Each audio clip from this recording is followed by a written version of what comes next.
My friend and colleague, Rabbi Neil Katz, has a frequent saying. When someone makes a decision he would not personally have made or does something he wouldn't have done, he'll frequently say, "What do I care?" It's not that he's being dismissive, but rather that the other person's decision or action simply doesn't affect him and doesn't require him to pass judgment. Today's question from Paul is essentially the same question. What do I care? Hello, I'm Stuart Baskin, pastor of First Presbyterian Church of Tyler, Texas, and this is your daily devotional for Wednesday, October 7th, 2020.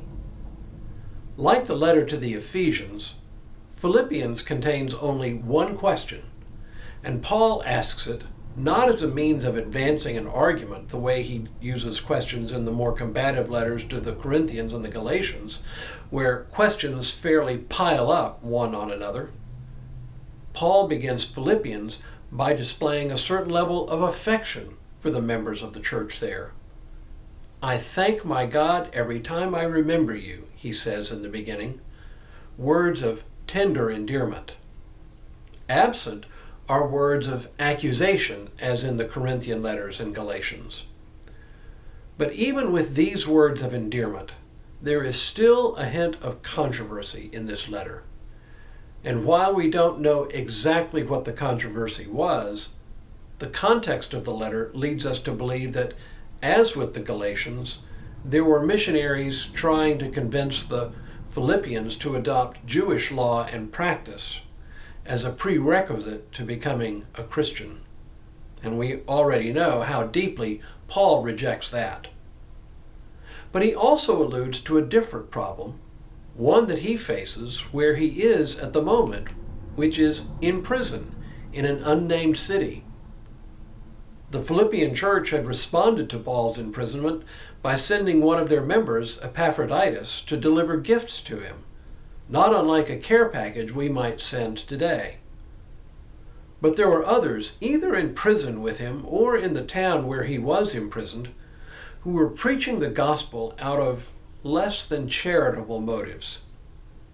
It doesn't take a biblical scholar to read between the lines here. Paul comes off as a prickly and opinionated person, and sometimes his rival missionaries would have been all too glad for him to have been arrested and imprisoned. Serves him right, they would have thought. Still, there were others who sympathized with him. It is concerning these different people, those who opposed him and those who he agreed with and who agreed with him, that Paul addresses these words to the Philippian church. Listen to these words from Philippians 1. "Some proclaim Christ from envy and rival, but others from goodwill.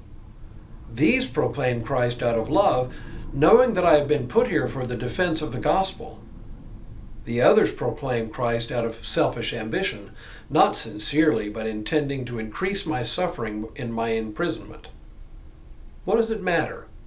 Just this, that Christ is proclaimed in every way, whether out of false motives or true, and in that I rejoice." What do I care, says Paul. What do I care whether the gospel is preached from honorable motives or from less honorable? Either way, the gospel is preached. This is the attitude of a mature Christian. I can imagine that the same Paul might have addressed the issue very differently at a different point or a different place in his career. But now, possibly later in his career when he might have been past getting angry, or possibly early enough that he wasn't yet feeling embattled, either way, Paul is remarkably indifferent to the motives of those who oppose him personally, even though they're preaching the gospel. What a breath of fresh air that is.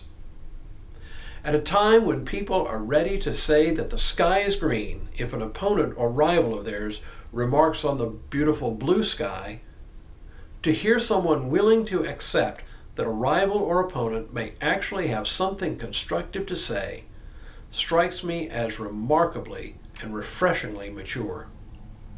Demonization of one's opponents does no one any good. As the old saying goes, never wrestle with a pig.